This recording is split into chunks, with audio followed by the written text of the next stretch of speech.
Bienvenidos a todos nuestros auditores a una nueva charla de GeoCharlas de Cubo. Hoy día contamos con la participación de Silvana Liz Spagnotto, quien nos va a hablar sobre los estudios sismológicos a partir de ruido y sismos locales de la provincia de Neuquén, Argentina. Silvana Spagnotto es física de la Universidad Nacional de San Luis y doctora en geofísica de la Universidad Nacional de San Juan, Argentina.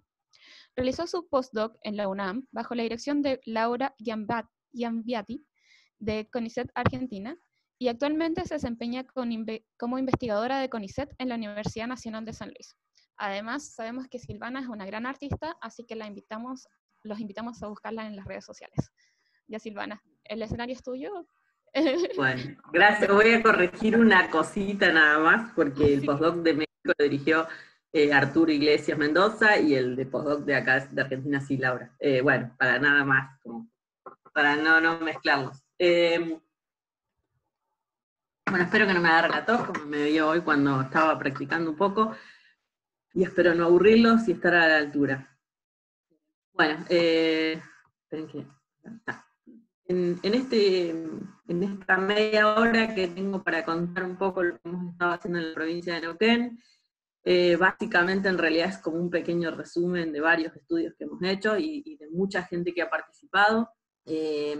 Yo volví a San Luis después de hacer mi doctorado en San Juan y empecé a tratar de armar un grupo, y bueno, se empezaron a sumar algunos geólogos y algunos ingenieros electrónicos que están ahí nombrados en la lista, que me ayudan a mantener la estación de la Florida, que algunos alumnos de tesis, de grado, de especialidad, que fueron sumándose, que los dirigamos, o siempre a lo mejor con algún director de afuera, y que yo colaborando. Bueno, quiero contarles, digamos, porque San Luis no tenía una trayectoria de sismología, y bueno, y fuimos armando y empezando. Y bueno, y eso también hizo que sigamos trabajando con grupos que yo trabajaba, que son el Volponi de la Universidad Nacional de San Juan, con los que sigo trabajando, los que son responsables de armar la red de Anielo, que voy a mostrar ahora, y con los que seguimos dirigiendo tesis. Y bueno, no los puse porque ya eran muchos los nombres. Lo mismo pasa con la gente de Río Negro, de Lesba, en particular con Alberto Caselli, que fue el director de Verónica Montenegro, que voy a mostrar varios resultados de Verónica acá. Y bueno, y obviamente con el grupo Tectónica de Lianiglia, que ahí está Laura Giambiaggi, que es mi actual directora de ingreso a carrera, y CONICET. Y bueno, y con los que sigo trabajando, ahora estamos trabajando con tensores de esfuerzo en el resto del país, no solo en Neuquén, y haciendo una base de datos de todo lo que son mecanismos focales en el país. Y bueno, y nombrar también a Arturo Iglesias, que la nombraste ya cuando me presentaste, porque bueno, con él aprendí muchísimo de sismología en México, y le debo publicar estos resultados que voy a mostrar acá, pero bueno, siempre seguimos tratando de escribiéndonos y seguir tratando de aprender un poco con él. Y bueno, y por último, Jordi Juliá, con el que estuve haciendo funciones receptoras en Natal, en Brasil, el año pasado, una estadía que estuve haciendo ya. Bueno, a Augusto Martínez voy a admitir que es mi colega. Bueno, seguro que no pude nombrarlos a todos, son un montón, pero bueno, al menos adentro de los grupos están, y no quería dejar de nombrarlos. Para esta charla elegí contar solamente 2 puntos de la provincia de Neuquén, en donde se ha avanzado bastante y donde hemos hecho bastantes cosas, digamos, bastantes técnicas y bastantes 2 experimentos importantes. Hemos hecho, digamos, yo he colaborado en la instalación de las estaciones, y he trabajado colaborando con chicos que están haciendo su tesis, y bueno, algunas cosas he procesado yo. Bueno, así que por eso elegí contarles esto, que más o menos ya también lo tenía armado en esta charla. Bueno, por un lado, uno de los experimentos se instaló dentro de la caldera de Cabiahue, al lado del volcán Copahue, del lado argentino. En este caso se instalaron 8 estaciones, 6 de banda ancha, Trillium Compact 20 y 2 Ural 40T de periodo intermedio. Y estos se instalaron en el verano del 2017 hasta el 2018, y fueron parte de la tesis doctoral de Verónica Montenegro, que estuvo trabajando más de 2 años acá conmigo. y algunas de esas estaciones quedaron instaladas, por ejemplo la de IMPRES sigue instalada, estaba instalada desde mucho antes, una de estas estaciones se instaló junto a esa estación, y siguen procesando y siguen monitoreando el volcán Copahue. Una de las cosas que me parece fundamental que se podría hacer, o debemos hacerlo, ya que, bueno, que me invitan de Chile a dar esta charla, es integrar los resultados, y directamente más que los resultados, integrar los datos de las estaciones, tal vez con el OBDAS, que tiene estaciones del lado chileno, y bueno, justamente porque el volcán es algo que se comparte, y bueno, toda la trayectoria que tienen de dar las alertas del volcán, y bueno, algo también contado en la charla, Cristian, la semana pasada, o sea, que es algo muy interesante para seguir aprendiendo y seguir procesando datos de ahí. Y por otro lado es el experimento que se armó en Añelo, en el Bajo de Añelo, en la cuenca neuquina. En este caso son 11 estaciones, fueron 12, inicialmente se compraron 12 banda anchas Trillium 120, 3 componentes, de última tecnología en ese momento, se empiezan a instalar en 2014, aunque yo acá tengo datos de 2015. Actualmente la red es más amplia de lo que está mostrada ahí, yo muestro los datos que usé para procesar, después la red se amplió con periodos cortos, y bueno, y siguen creciendo y poniendo estaciones en ese sector. Ya sobre el final de la charla también voy a contar por qué es tan interesante y por qué se sigue poniendo estaciones en ese sector.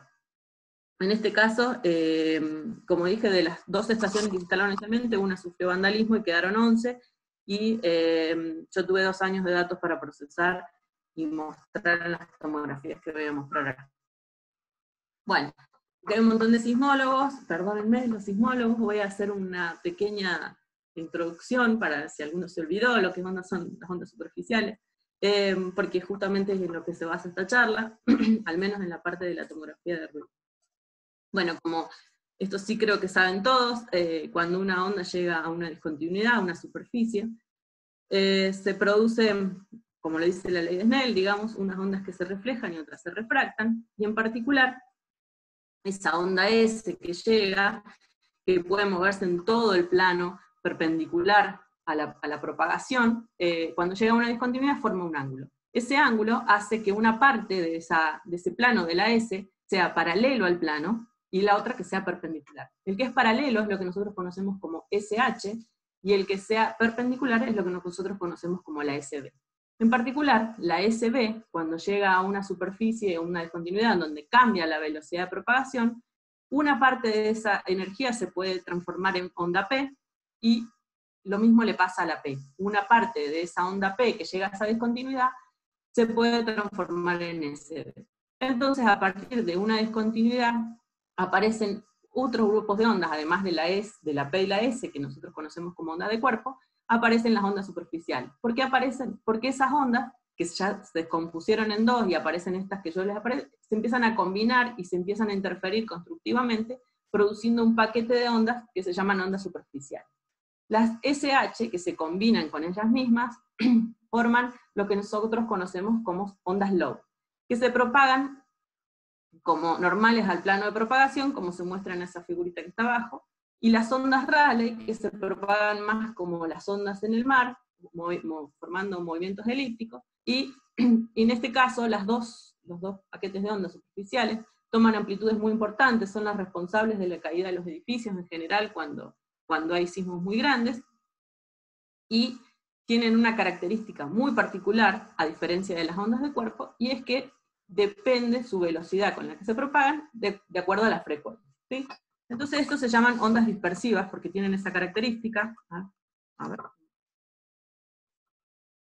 Es que si nosotros a este paquete de ondas superficiales que tenemos acá, le vamos haciendo distintos filtros, fíjense, vamos poniendo filtros distintos acá, en frecuencia, lo podemos ver en periodo también, vemos que la velocidad de grupo, el paquete principal, llega a este tiempo. Sin embargo, este llegó a un tiempo anterior, este llegó a un tiempo anterior, y fíjense que estas frecuencias más bajas llegaron antes, o periodos más altos.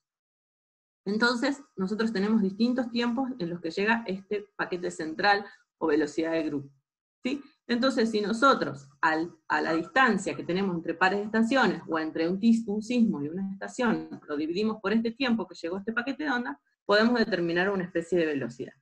Esa velocidad la podemos graficar en función de los periodos y tener lo que se conocen como curvas de dispersión. Sí, acá están hechas las curvas de dispersión con un programa bastante conocido que es el FTAN, o este otro paquete de programas bastante viejos, que es de Herman, que es el CPS 3.3, que es un paquete de programas de sismología. Bueno, entonces fíjense que para los distintos periodos, yo trabajo con periodos, se puede poner frecuencia, 1 sobre frecuencia periodo, tenemos cómo va cambiando la velocidad de ese paquete principal. Y si nosotros trazáramos dónde están los máximos, ¿sí? Los máximos en donde encontramos, nosotros vamos aplicando filtros, esos filtros tienen un ancho. Bueno, donde tenemos los máximos podemos trazar esta curva. ¿Y qué cosa particular tienen las curvas de dispersión? Las curvas de dispersión yo las puedo hacer, en este caso, teóricas, sintéticas. Si yo agarro y pongo un modelo de velocidades, en este caso de 2 capas, tengo una velocidad acá, una velocidad acá, y una profundidad a la que se encuentra esa discontinuidad. Entonces creo mi curva de dispersión de ondas Low, en este caso, para este modelo de velocidades. Fíjense que si yo cambio apenas el espesor, y uso las mismas velocidades para estas 2 capas, la curva de dispersión cambió ampliamente, ¿no? Entonces, la curva de dispersión es muy sensible a los cambios de velocidad o a los cambios de profundidad de esas discontinuidades. Entonces, ¿cuál sería lo ideal? ¿Qué sería lo que yo quisiera esperar? Yo quisiera que a partir de la inversión de estas curvas de dispersión, yo pueda obtener mis modelos de velocidad. Eso sería genial, solamente que el problema es que cuando nosotros hacemos inversión, es que tenemos infinita solución. Y en ese caso es que nosotros tenemos que usar algún tipo de constraint para que este sea un solo modelo y no tenga infinitas soluciones. Entonces, básicamente, esa es una opción, o la opción es trazar curvas de dispersión entre un montón de pares de estaciones o de sismos y estaciones, y tratar de recuperar lo que sería una tomografía en 3D, o en 2D, como voy a mostrar acá, para obtener un modelo de velocidades con variaciones de velocidad laterales, y obtener lo que se llamaría una tomografía. Otra opción también que se puede hacer es para evitar las infinitas soluciones, y que de hecho lo hicimos, es combinar con alguna otra técnica, como en este caso las funciones receptoras, o en el caso de caldera de Cabiahue, fue una mezcla entre Cabiahue y Copahue, es utilizar los arribos de las ondas P, y determinar también conjuntamente con otro tipo de tomografía. Bueno, ¿cómo se obtenían las curvas de dispersión inicialmente? Las curvas de dispersión se obtenían a partir del arribo de sismos bastante grandes, en donde el desarrollo de las superficiales estaba bien determinado, y lo que se hacía directamente a este sismo que me llegaba a la estación, era hacerle los filtros, ¿no? Los filtros para distintas frecuencias, estos filtros gaussianos en ese momento, y lo que uno determinaba era la curva de dispersión de este sismo entre el sismo y la estación. Entonces lo que estaba mapeando esta curva de dispersión era la región que había entre el sismo y la estación. Entonces si yo quería hacer una tomografía, necesitaba tratar de distribuir mis estaciones en torno a los lugares en donde había sismos. Justamente los sismos no estaban en donde uno quería, y mucho menos los sismos grandes, pero igual se hacían tomografías en las zonas de mucha sismicidad, como zonas de subducción. Pero en el caso de por ejemplo, en el caso de Añelo, en donde la sismicidad histórica es casi nula, en el primero yo les mostré la red, y les voy a volver solamente para mostrarle que en el catálogo histórico estaban estos 2 sismos, y nada más. Después había, en la tesis de Miriam Born, de Alemania, tenía un sismo, me parece, en un experimento temporal que habían armado ahí, que era el ISA 2000.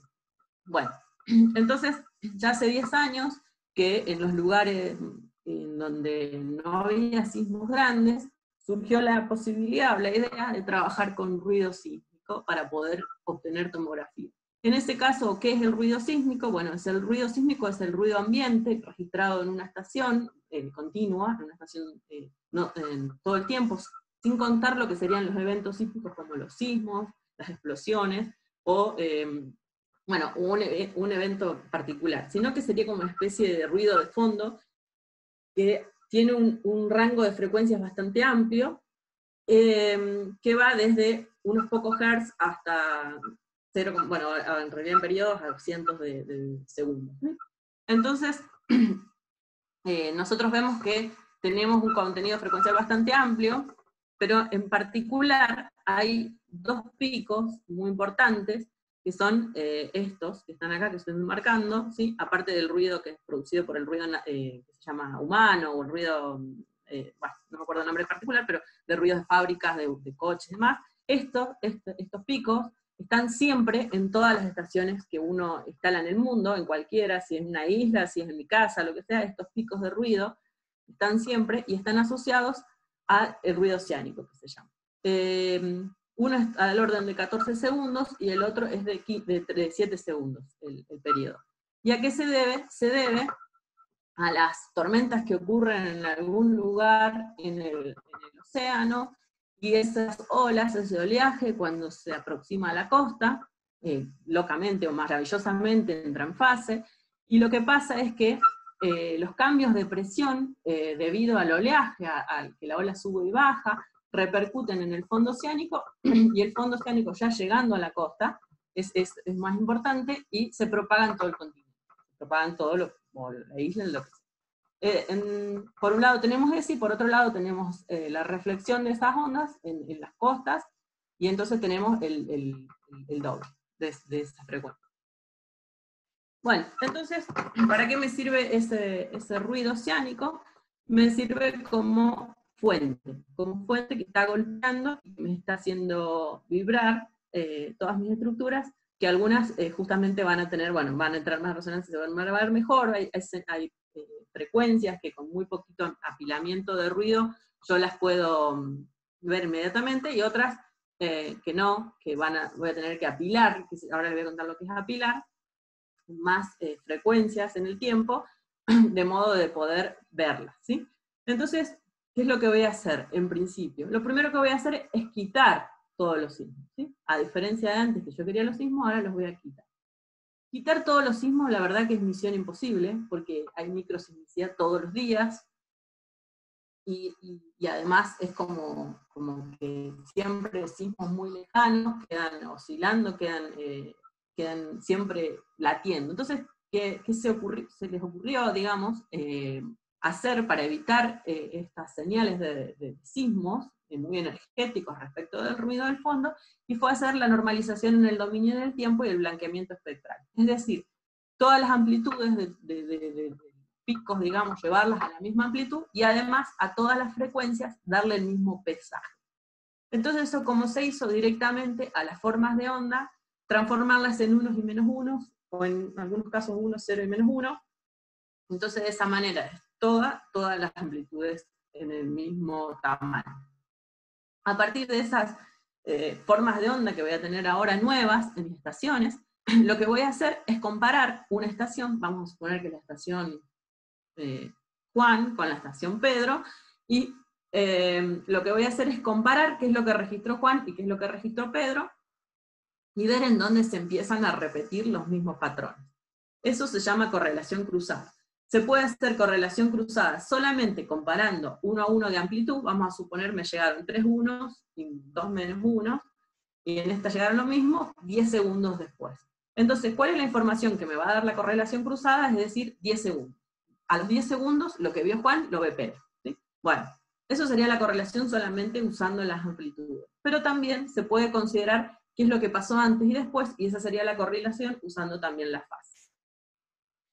Todo lo que es correlación de fase y apilado usando fase, lo desarrolló bastante bien, lo viene desarrollando Martin Schimmel, que está trabajando en un software libre, y que la verdad que es un genio, y bueno, y se puede usar no solo para sismología, sino que se está usando para cardiología, para, bueno, infinidad de aplicaciones.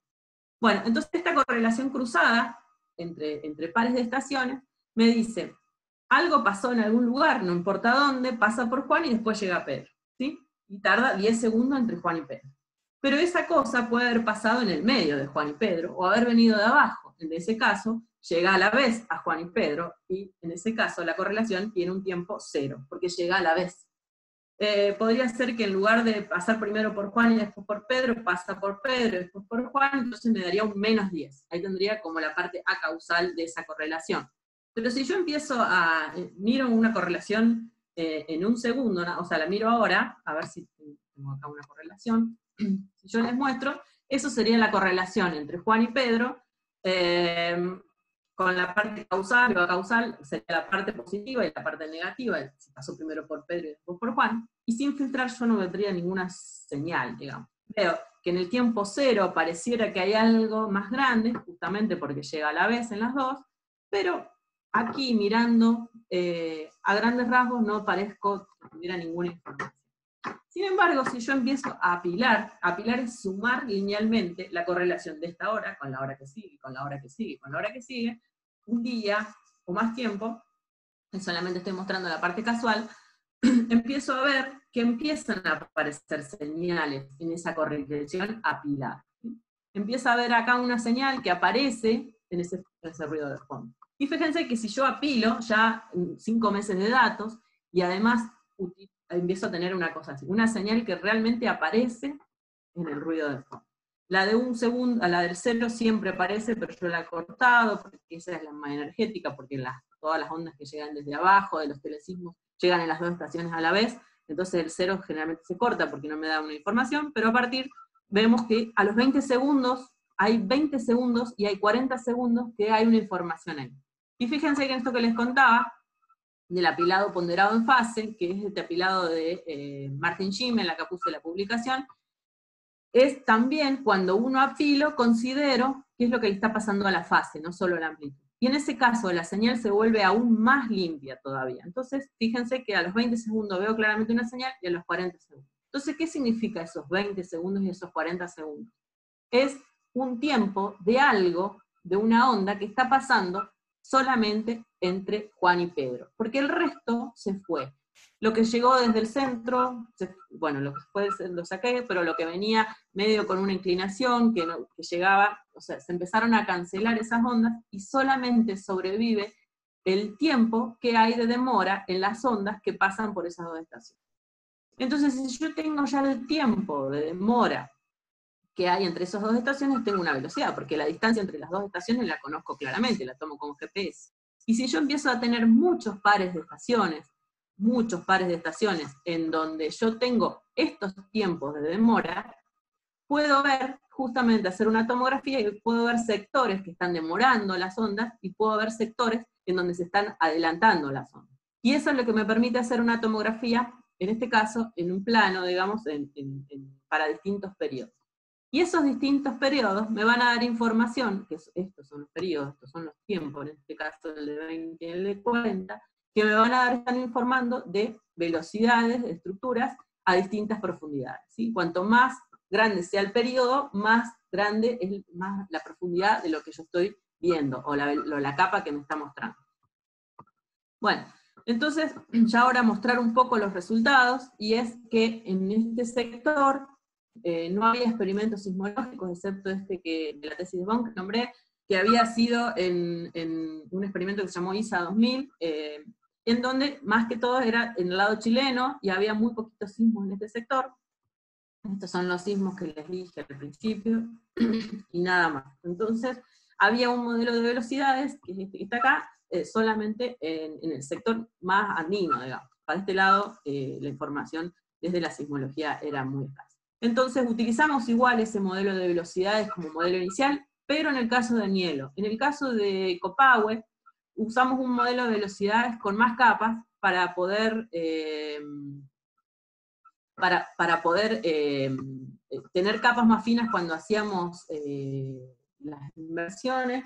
Y en este caso usamos un combinado que usamos la caldera de Santa Elena combinada con este modelo regional que había.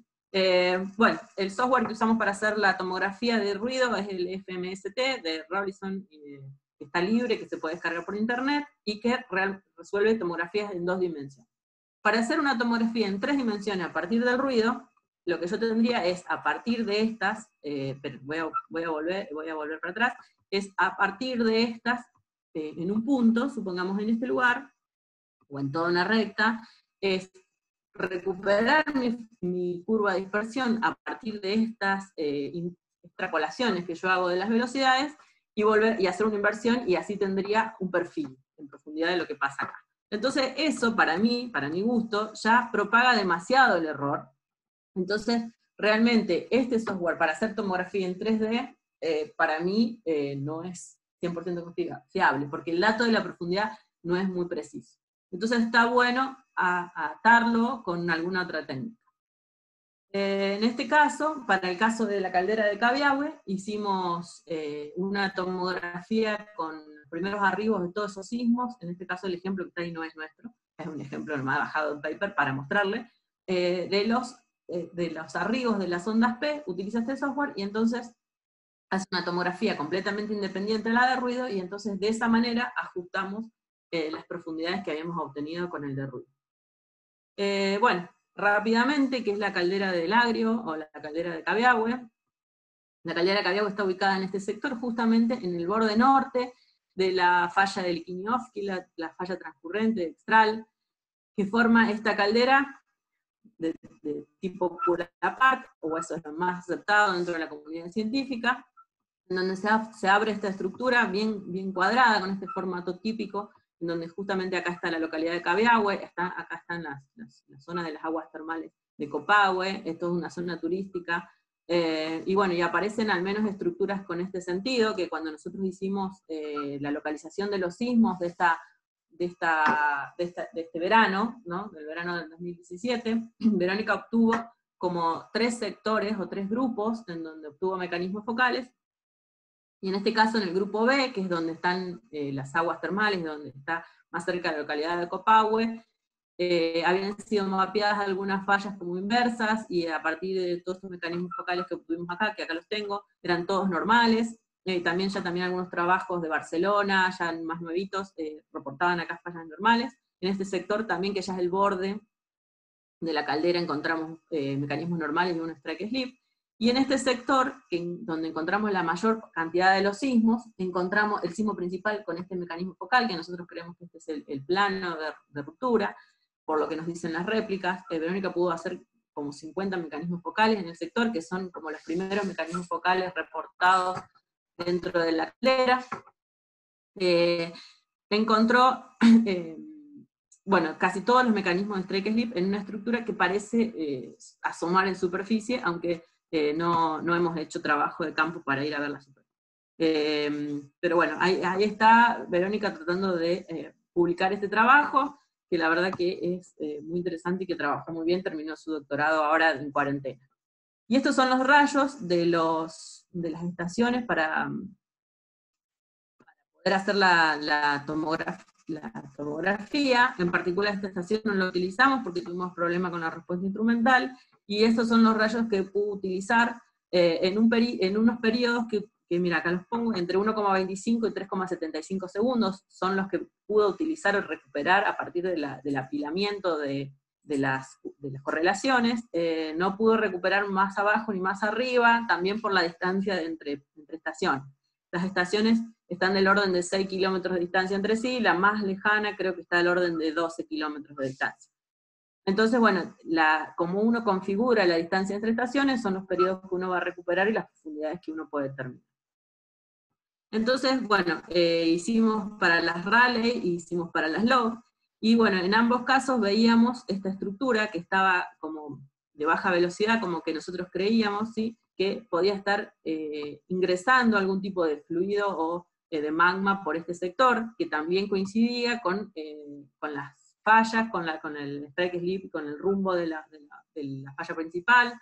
Pero teníamos el problema de determinar profundidades para estos periodos. Lo hicimos utilizando más o menos la longitud de onda, en ese caso, y las velocidades, y determinamos, pero lo determinamos de comparar o determinar las profundidades de esas tomografías cuando hicimos las tomografías utilizando el software de Steve, que es el Tomography de primeros movimientos, y acá podemos comparar los periodos y las profundidades determinadas, y ver que en ambos casos las tomografías mostraban algo bastante similar.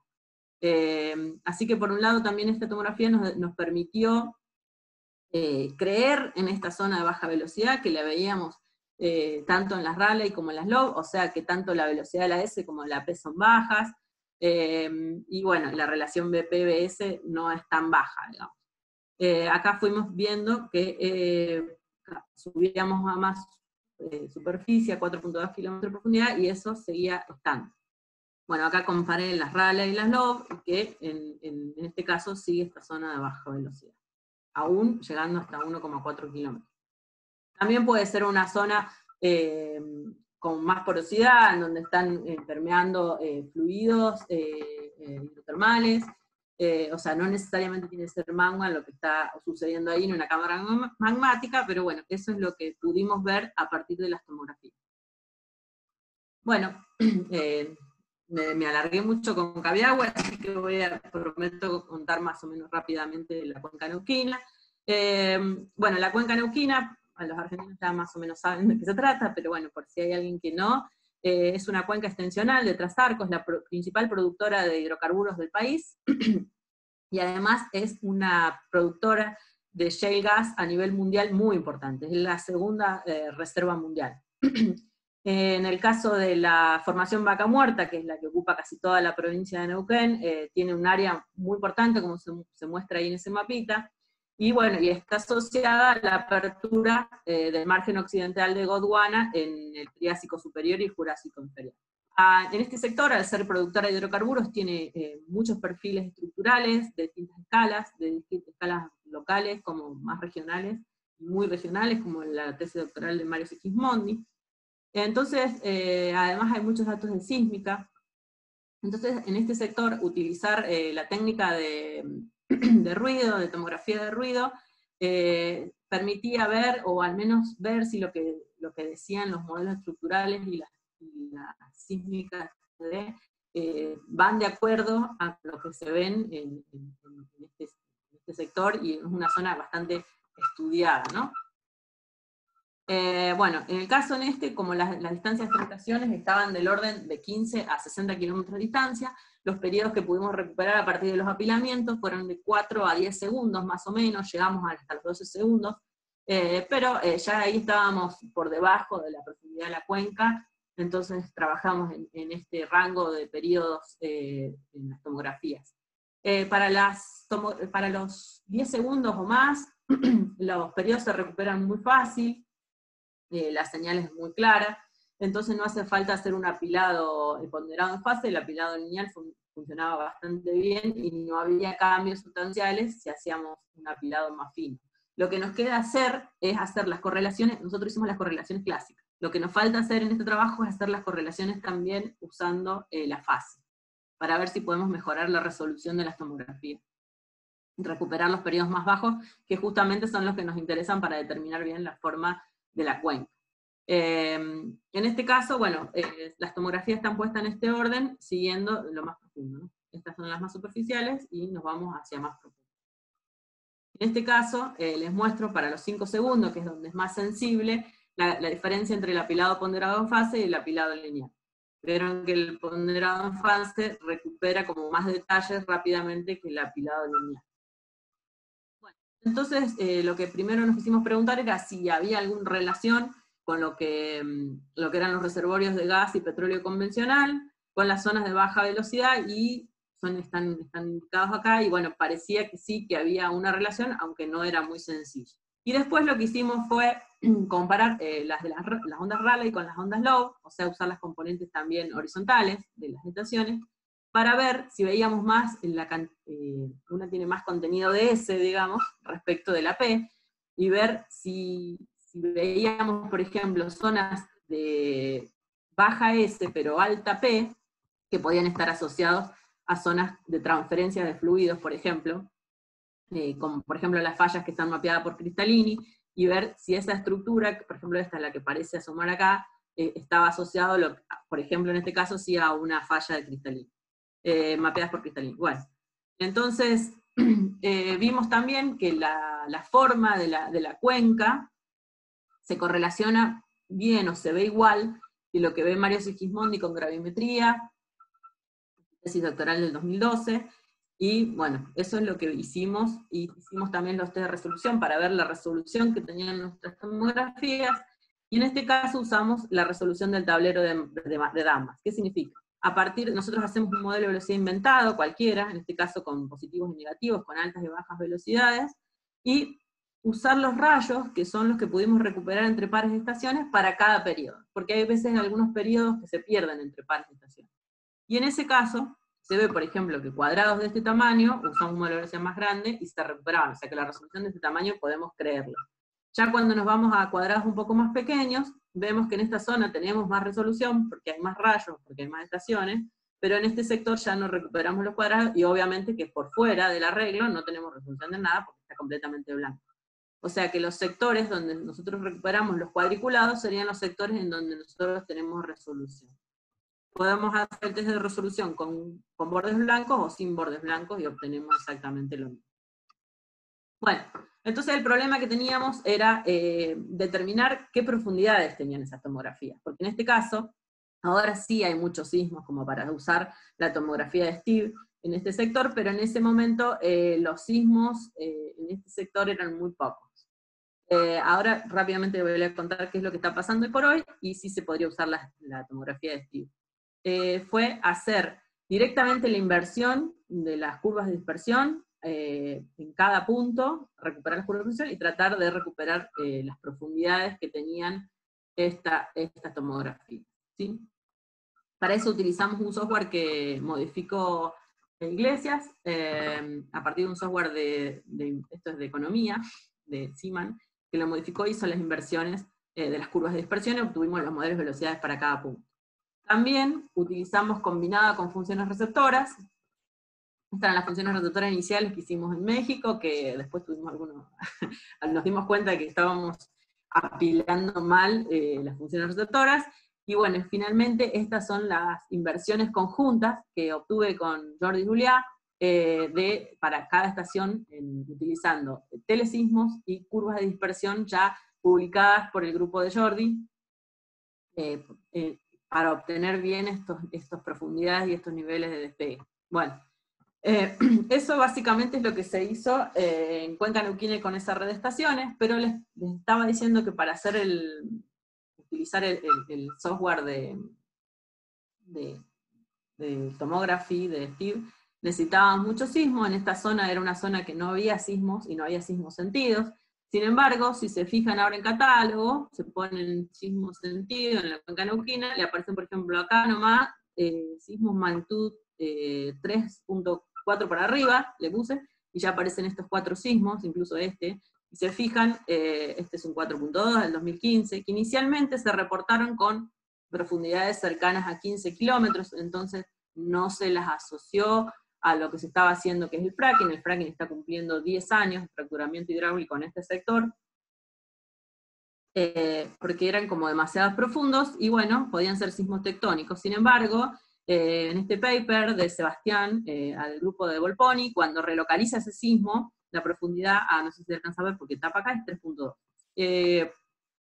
Entonces ya con una red local en ese lugar, empezaron a relocalizar y aparecen un montón de estos sismos que están indicados acá están las magnitudes, y aparece un montón de sismicidad en ese sector, en donde la sismicidad histórica o de catálogo daban nada. Y fíjense que ya en el 2019 tenemos un sismo de magnitud 5, tenemos, bueno, acá las profundidades igual también son, por más que está hecho con inversión de forma de onda, igual esta inversión son los mecanismos reportados por catálogos internacionales.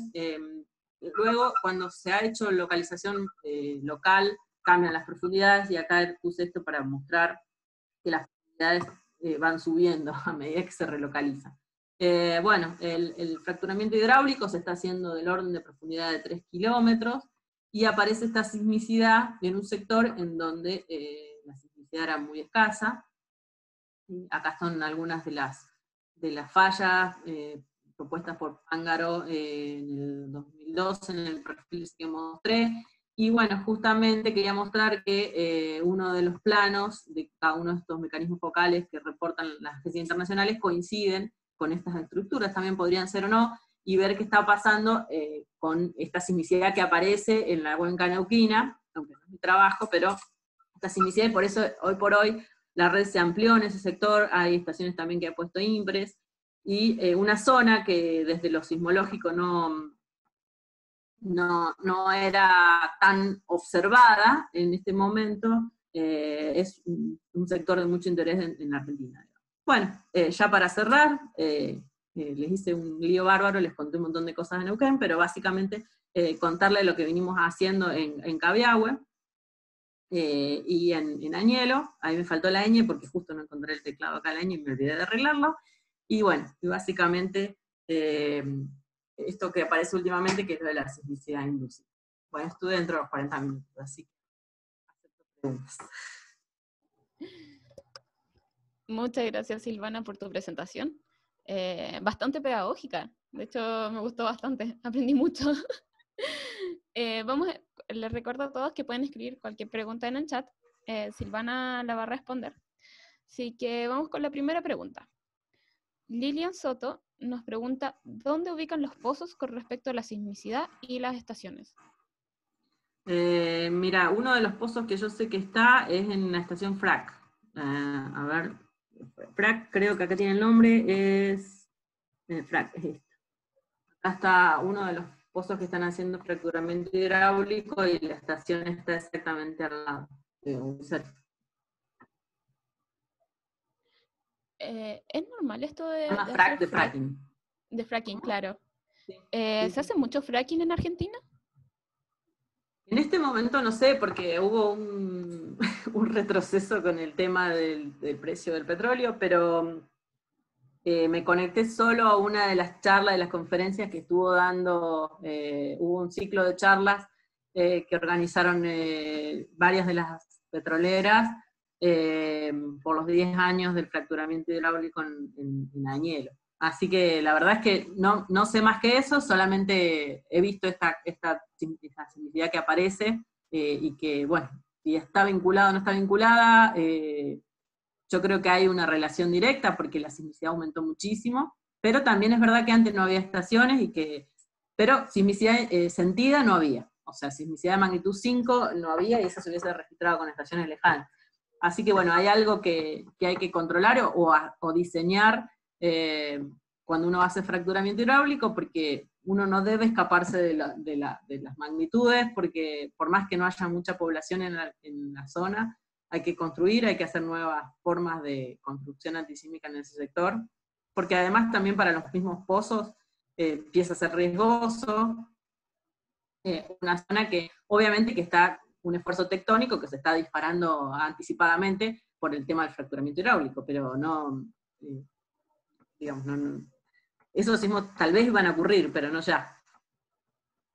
Ok. Javier nos pregunta, bueno, agradece por tu presentación, y pregunta, ¿qué tan común se ha vuelto la sismicidad inducida en los últimos años en Argentina? ¿Y qué metodologías se han ocupado para detectarla e identificarla como tal, además de mejorar las localizaciones? Sí, se están haciendo, yo no trabajo con eso, pero sí el grupo de Volponi está trabajando en automatización de los sismos, porque algunos son bastante chiquitos y no se quieren perder nada. Sí. Ya. Silvana, a mí me queda otra pregunta. Cuando comparas los dos modelos de velocidades, vemos que hay algunas similitudes, pero también hay varias diferencias. ¿A qué se deben estas diferencias? Se deben básicamente, primero la resolución que tiene, ¿no? La resolución que tiene la tomografía de ruido es bastante ancha, digamos. Por ahí aparecen como estos detalles así que yo no creo que sean reales, sino que son solamente ajustes del método para cerrarla, ¿no? Pero no creo que sean reales, digamos. Uno puede como ver zonas, pero no tiene resolución suficiente. Cuando hicimos el test de resolución para como determinar, digamos, formitas o cosas así de este tamaño, la resolución era del orden del cuadrado que había entre, bueno, estas son las de Cabiahue, pero más o menos la resolución va a estar del orden de este cuadrado. Entonces algo que sea más chico que ese cuadrado no va a ser real, digamos. Ah, ya igual hay un trabajo arduo de interpretación y de saber hasta dónde puedes llegar. Sí. O sea, uno puede determinar, bueno, acá hay una zona de baja velocidad, pero de este orden, de este tamaño, no puede ver algo menos que eso. Ahí por ahí claro. En el del test del tablero de damas se ve bien. O sea, este es el tamaño en el que yo puedo creerle. Pero si veo algo más chiquito que eso, ya no. Incluso en este sector tiene que ser de este tamaño. Claro. que llama la atención, si puedes volver a la otra imagen, disculpa, Sí, que... A compará. ver, sí.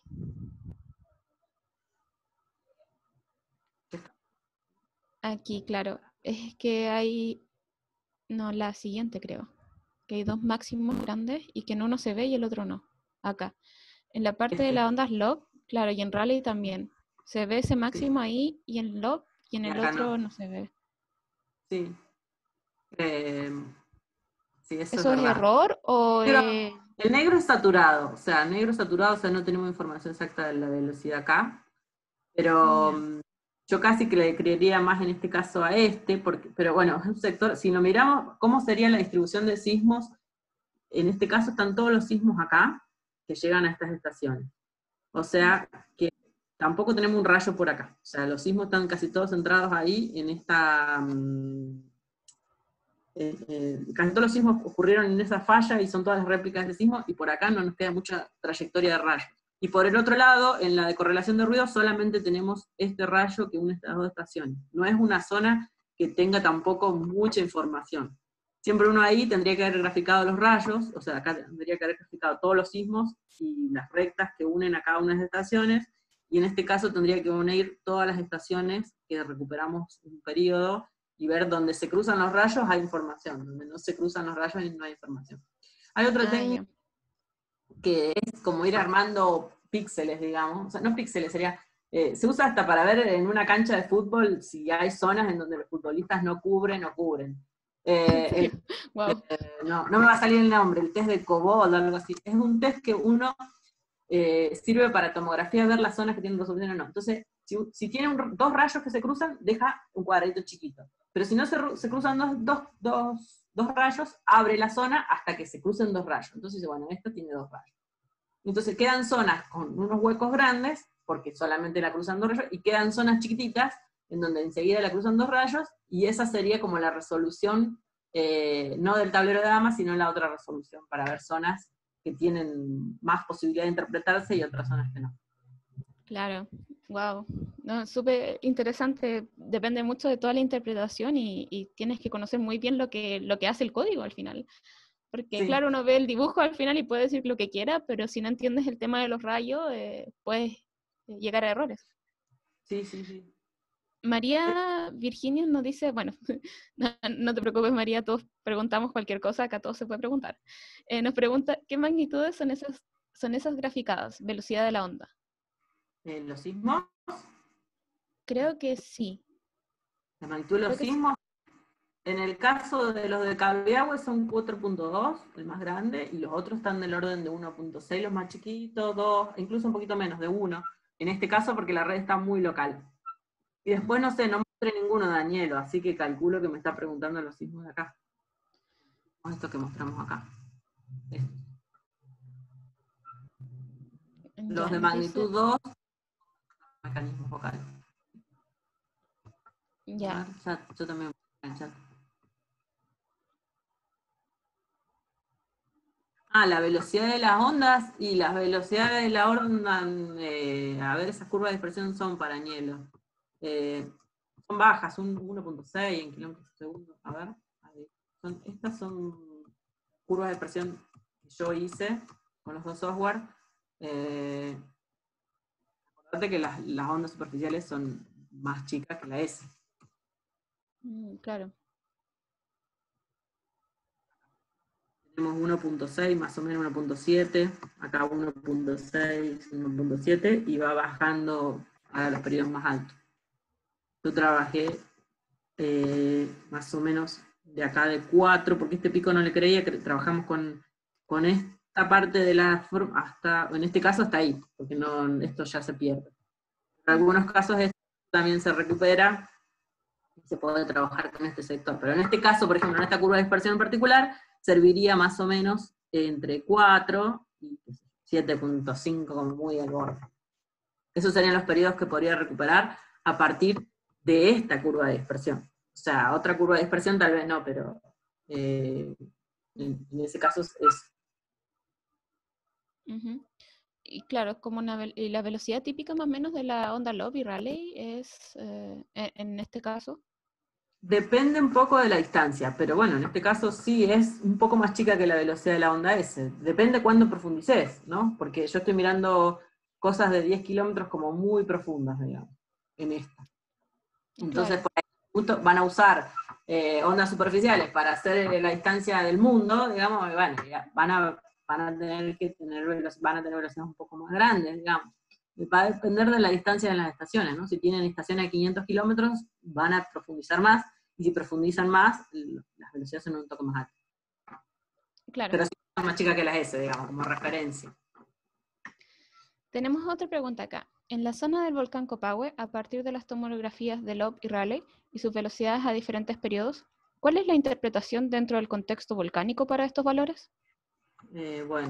Esa interpretación es eso, que creemos que en realidad pueden ser zonas fracturadas donde está pudiendo introducirse algunos fluidos. Eso es lo que por ahora creemos.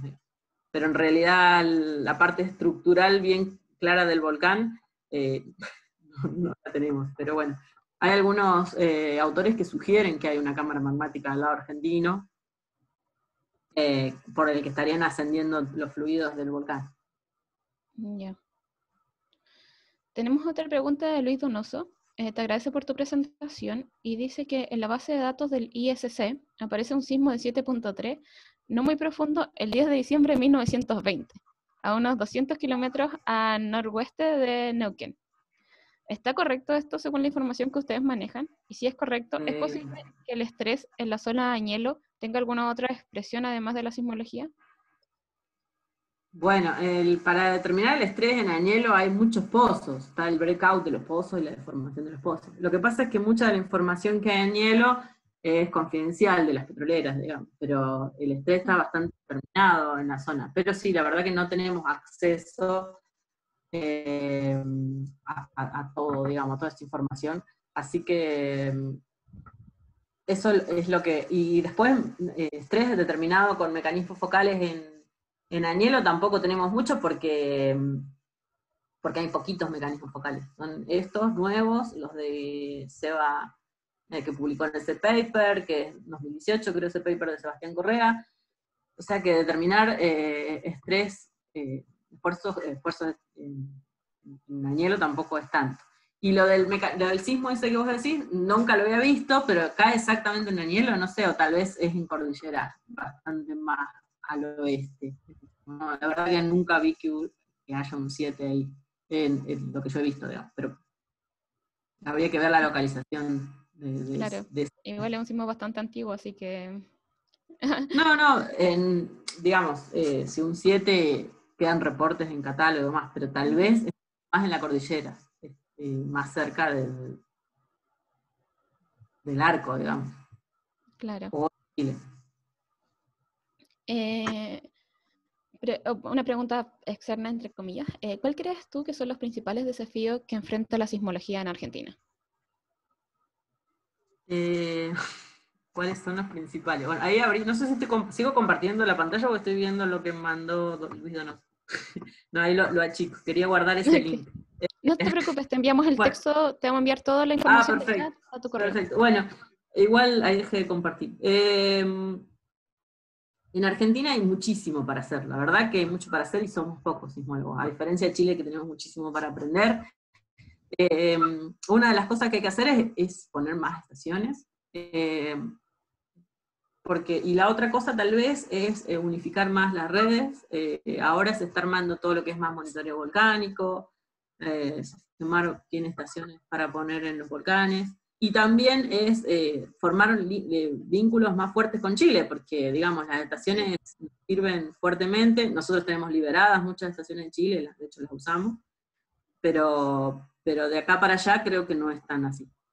Así que me parece que eso es uno de los desafíos importantes en Argentina, formar más sismólogos, y bueno, ahí eso. Aquí Sí, Joaquín hay Vázquez que... Estaba leyendo nos... la pregunta. Sí, en Añelo, en los últimos 5 años, la sismicidad es un montón. Aparte que es un montón, la gente la siente, la reporta, hay casas que se han rajado.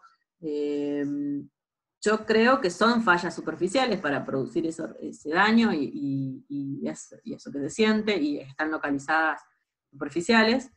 Y sí creo que estén asociados con el fracturamiento hidráulico, porque no creo que cambie el estrés de repente, ni que sea por el Maule, porque vamos a suponer, digamos, bueno, hay un sismo grande que dispara sismicidad, eso ocurre, pero la distancia que está el sismo del Maule para cambiar el estrés tectónico en la zona es muy bajo, es mucho menos que 0,1 bar, o sea, es muy, muy bajito como para disparar tanta actividad en Añelo. Yo he mirado los sismos grandes, pero imagínense que después del sismo del 60 tendría que haber aumentado la sismicidad en Añelo mucho más si hubiese sido por sismicidad inducida por cambios de estrés estático de Coulomb. Para que cambie, parezca todos estos sismos en Sausal Bonito, en Añelo, creo que tiene que haber una influencia humana, ¿no? Sí, es cierto. Hay mucho inconveniente con el tema de la información sismológica que pueden retener las petroleras, porque tú mencionas que como tienen estos acuerdos como o sea, de... no. Bueno, si ellos ponen sus estaciones, bueno, no te quieren dar los datos, pero no, las estaciones se pueden poner ahí, digamos, en algunos sectores, ¿no? Ya. No, decía que de las petroleras, o sea, es difícil que a lo mejor te den un modelo de velocidades, o datos de sísmica, o datos de breakout de pozo, porque eso lo tienen ellos, ¿no? Claro, eso es como su parte confidencial. Claro, sí. Uh-huh. Ok, Silvana, serían todas las preguntas. Nosotros compartimos contigo tanto el video como el chat, así que si alguien quiere dejarle una pregunta a Silvana, bienvenido. En nuestra página web también está en su nombre, pueden hacer clic y van a ver su currículum y su mail. Así que cualquier cosa pueden contactarse con ella. Si quieren formar colaboración también, por si acaso, Chile, Argentina. Estamos promocionando ahora la colaboración. Y muchas gracias, Silvana. Realmente fue una muy buena presentación. Me encantó. Yo creo Bueno, que mucha gente lo va a gracias usar por la para su clase. invitación de vuelta. Es un honor que me hayan invitado realmente. Y bueno, eso me pasó el pánico escénico, pero la verdad es que la gente que ha estado, los expositores han sido siempre, los expositores y las expositoras han sido siempre muy, muy grosos. Así que bueno, gracias de vuelta y un honor haber estado acá. Muchas gracias, Silvana, y muchas gracias a todos. Los dejamos invitados para nuestras charlas del próximo jueves, que nos va a hablar Marco Cisternas acerca de paleosismicidad. Así que esperemos verlos a todos nuevamente. Muchas gracias por venir. Adiós. Chao, Silvana.